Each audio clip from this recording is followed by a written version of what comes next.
Hi, I'm Mitch Gallagher from Sweetwater, coming to you from a very cool space. We're in the Quad Club, or the event space here at Quad Recording Studios in New York City. We got Ricky St. Hilaire with us. Great to see you, man. Man, good to be here, man. Two-time Grammy winner. Man, the list of artists that you've worked with is just incredible. I've been looking forward to this chat all day. And this is sort of one of your home bases here in New York. Yeah. Yeah, so how long have you been working here? I've been here since, first time I came in was 17 years old. I came in as a musician, and as an engineer, I was 22. Nice. And I started just working, they had a deal at night, so it was like, you can get the night shift as long as you were out by 8 a.m. Right. So, Those late night sessions. Yeah, a few of us abused that. So, right. And that was great, so. But man, over the years, the artists and the sessions you've worked on, whether overnight or not, Whitney Houston, Damian Marley, Buster, of course, is of course a big one for you as well. But man, tell us about how you got started engineering. How did you get into this whole world? Wow, that's an interesting story. I wanted to be the producer guy. I wanted to be that, next big producer, but it was almost impossible. You try to do demos, try to get into the room. It just was hard. And me having to learn how to just record for myself and record the artist. And, I just found myself more and more engineering. Mm-hmm. And recording for people. I started in a studio in Brooklyn, D&D, just learning the ropes, and worked my way up till I started kind of figuring out. You muddle through everything. I was working with a gentleman by the name of Howie T. We did Call Me Bad, a bunch of guys, and as I was figuring it out in the studio, he says one time, "Hey, I need you to come to the city." I said, "Why?" I said, "Well, the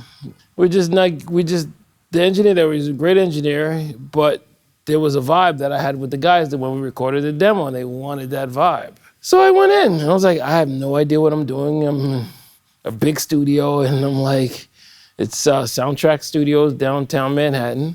And I'm like, what do I do? Like, and they just threw me in the lion's den. And I just said, okay, so how do you record? Engineer showed me how to record. And, I'm starting to work. He's looking at me like, yo, how are you? I'm like, listen, record is record. Stop is stop. Play is play. I know my mic sound. And, I've been engineering ever since. Wow, that's crazy. So, man, jump right into the middle of it and just go. And just go. It was so, believe it or not, the techs taught me everything I know. Yeah.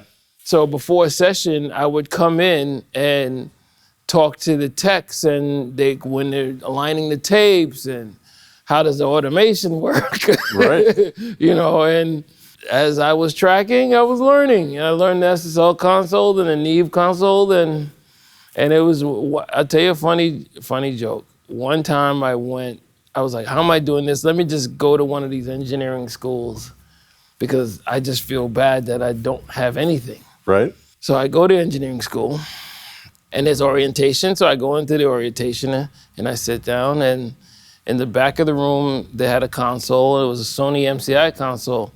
So the teacher goes through his orientation. He says, any questions? I raised my hand. I said, is that a tape-based automation or disc-based automation? He's like, huh? How do you know that? I was like, well, I need to see you after class.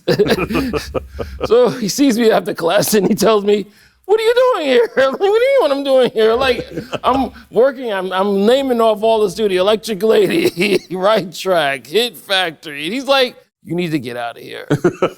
He's like, you're already in the door. Like, right. What are you doing? But I said, I felt bad. I just everyone asked me, what school did I go to? And I was like, none. I went to engineering school at New York Institute of Technology, but I've never had any training as an audio engineer. So it must have come naturally to you. You must have. I've been blessed. Yeah, it must have been the right thing. Yeah, my mom has a story about my classical teacher when I was growing up. And she said, me and my sister would both get taking lessons, and very young. And he always said, oh, he has a musical ear. I was like, yo, I thought I was a dumb one. But they were like, no, and I guess he was right. Yeah. Thank you, Mr. Alfino. Give him the props, man. That's awesome. That's awesome. So at this point in your career, do you consider yourself more a tracking engineer, mixing engineer, or do you not differentiate between the two? I don't think there is a difference. I think when you're an engineer, your job is to, whether it's tracking, whether it's mixing, is to bring that idea, that concept, that song, that melody to life. Right. So whether in the capture or in the finish, it's people don't sometimes realize what we do, and how the role is to basically get that emotion across, and you have so many ways of doing it. There's so many ways to skin this cat. Right. That you have to find the best way. And I found, because I come from the analog, and I put that in quotes, the analog world, and I was introduced to digital, even though there was something called a 3348. Right. Sony Digital, which was around forever. But I can pull from different places to get the sound that we're looking for. Right. Do you have go-to gear chains and things for, working with Whitney Houston, great vocalists that you've worked with? Do you have a go-to chain that you look for? Yes and no. Generally, I ask the artist what microphone they're used to. And then based on the microphone, that tells me what mic pre I should use, whether I should use compression, not compression. Generally, I don't use compression. Not since digital, there's no reason. We used compression when we were using tape machines or 24-track machines because you wanted it to stop before you burned in the tape wrong. You know what I'm saying? So that's when compression was needed. A lot of times kids kill their headroom because they have compression early on instead of getting the gain stage right, even from tracking, even from inception. You could be mixing and recording at the same time. And it does make life so much easier because it gets you there quicker. Right. So basically you're trying to capture what's going to end up being pretty close to the final track that's going to end up in the mix. Oh, 100%, 100%. And when you're ready to mix, it's a different set of, it's a different part of your brain you're using, but generally if you have all the ingredients, you're going to have a great meal. These days, the workflow has changed on a lot of sessions. A lot of artists are working alone. They've got an engineer with them doing things. So the engineer almost has to be a producer as well.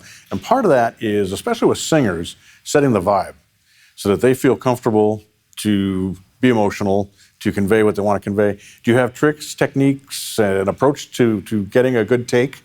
100%, 100%. But generally, when an artist is going, I try to make the artist feel comfortable. And it's really pacing for me.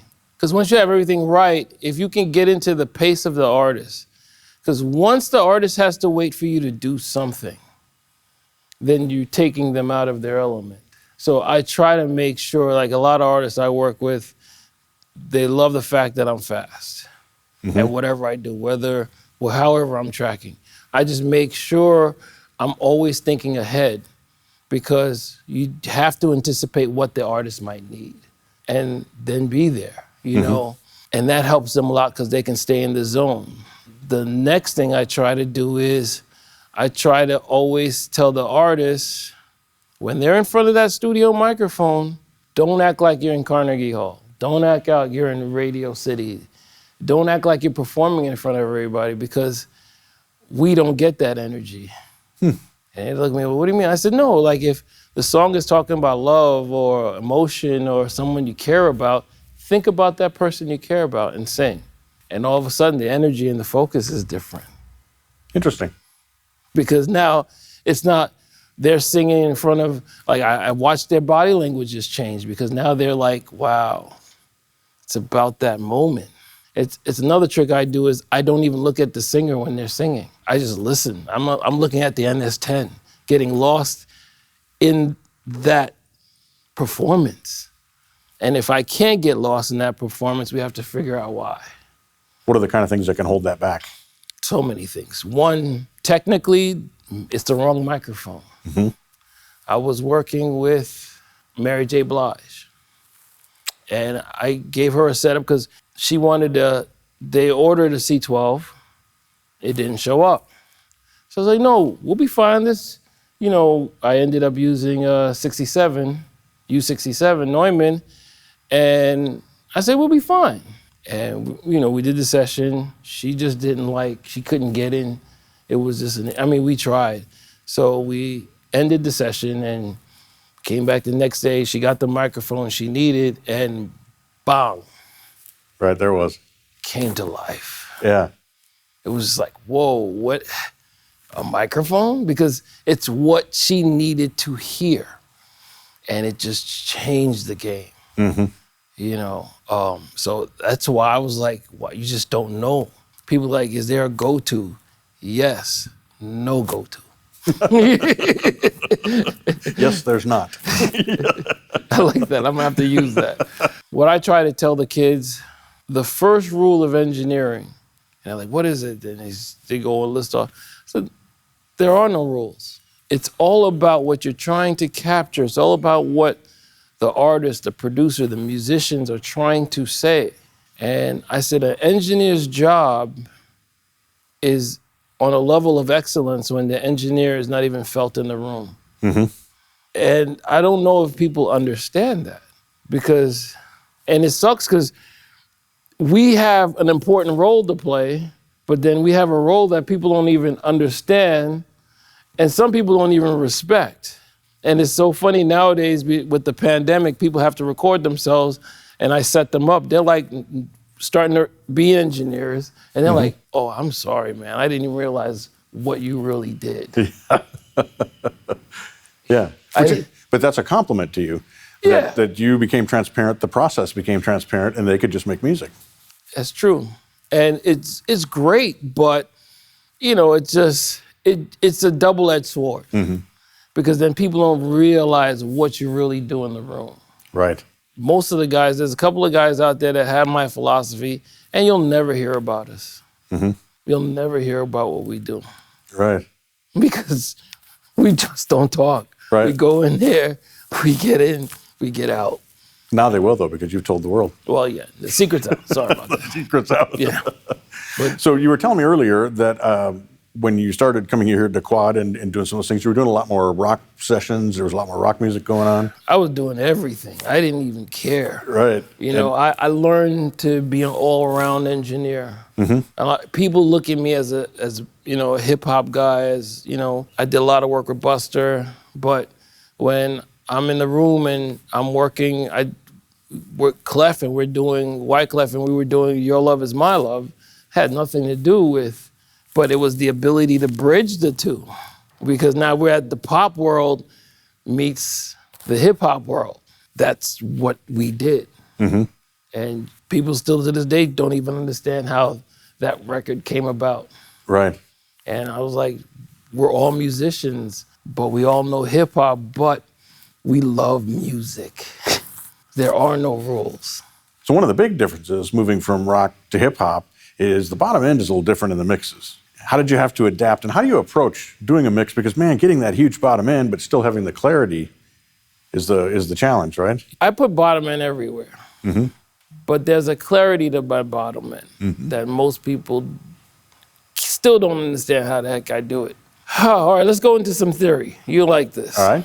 People fail to realize that in your mix, the gain stage is the most important thing. Having headroom is more important, I think is the most important thing. And a lot of times, everything has a ceiling, everything. And what generally happens is people mix till they hit that ceiling. So now everything's at the ceiling. There's no breathing room. I'm the opposite. If you come to one of my mixes, everything's down here, faders and all. So what that tends to do is, that tends to give you headroom, give you breathing room. So you can have as much bottom as you want. Because I'm not playing in the upper echelon of the audio signal. I'm not playing to the ceiling. I'm actually playing to the dynamic range. Interesting. So, and most people don't even have this conversation. They don't understand this. Yeah. They don't. And I laugh because they're like, how can you get such a bottom? I said, because I have a lot of headroom. So there's there's room for the music to breathe and have fun and bounce. And when it comes to mastering, they have all the pretty things to get it up there and still not totally degrade the headroom. Right. So I give the mastering stuff at like -18, -20. Right. I don't even care. And with today, with the high resolution, I mean, it's really not an issue. No. There's plenty of resolution. You're in the box. I'm in the box. We're all in the box.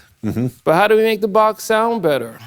How do we make it all work? And I had the same problem when I was mixing back in the day on an analog desk. I could look at a guy's mix and know, okay, it's gonna be an easy gig.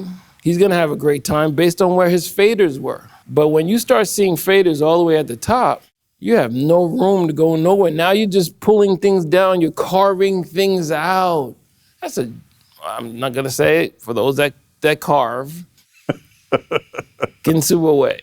Right. But if you wanna come to the side of purity, headroom. Right. Headroom. Just give everything space. That's it. It doesn't matter the record.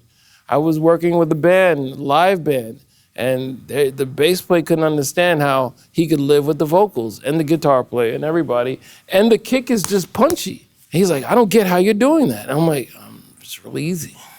And I try to explain it like that doesn't make any sense because everyone's thing is to pin the needles, pin the UV meter. And I've gone to mixes, I get sessions, and the first thing I do is I put everything on a nice VCA, and all of a sudden, it comes to life. Just pull it all down and open it up. That's awesome. Obviously, it works for you. Yeah, I think it'll work for everybody if we all do it, because there's a lot of mixes that end up sounding small. A lot of productions end up sounding smaller than they are because there's no headroom. It's done, so. Right. It's a little trick, I don't know. Yeah, absolutely. Absolutely. So what's next? What are you working on? Well, nowadays, I'm not chasing the whole mix thing. I'm starting to want to create my own content. I'm trying to show kids what's going on, how to, look at a different way of creating music versus the typical what they teach you. I don't know if I'm, what's the word, retractive EQ or something that people like to use. That's not me. I think if we got to fix something, okay. But I'm all for, let's push it, but give yourself room. Right. And of course, Buster's keeping you busy still. Oh, yeah, I mean, I get a call from him every other day, which is fine. That's my brother. That's right. That's awesome. That's my brother, and I can't complain about it. But like I said, now it's hard because what we used to make is not what we make now. So a lot of guys work from home. I know most people don't talk about these things. I don't know. But so it's the industry isn't what it used to be. So it's now to create these teams and these families where you can create your own content. You can go out there and create a team. And that's what my goal is right now. Right. That's awesome. That's awesome.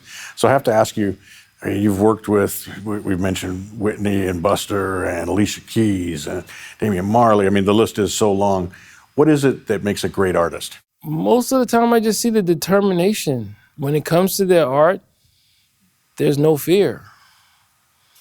They put it all in and put it all on the table. And those that do win. Those that don't have a time. But the people I've worked with have been classics for a reason. I've gone into that because I've always gravitated to those people that understand the level that they have to come to when it comes to this as an art form. Right. That's awesome. It's just, and I tell kids all the time, like, when it comes to this, you have to give it your all. You have to figure out, because there's nothing new under the sun. So we just find a new way of giving it a category or a name. But, you know, how many notes are there on a keyboard? How many tones do we play with? So it's what we, in the journey, or what we try to find is a new way of looking at the same sound. Right. Get your perspective on it. That's what you want, right? That's what you need. That's what you want to hear, is they want to hear the artist. That's all it comes down to. Yeah. And a lot of people get so caught up in forgetting about the emotion of the song, the message in the song, the vibe. You know, it just falls into a certain sound, and that sound gets old. But we can still always go back to the classics. There's a reason why, like, there's certain records that always work. Because all the ingredients are there for a timeless record. And if you go for a timeless record, you'll always have a great time. Right. Ricky, thanks so much for taking your time and sitting down with us. I know you're busy, but we've been hanging out all day. Man, that's been a blast. No, it's been a real, I just had a great time. It's been a lot of fun. Yeah. And let's do it again. We have to. Very soon. Yeah. Right on, man. Thanks All right. again. Appreciate it. And thank you for joining us here at Quad Studios in New York City. I'm Mitch Gallagher.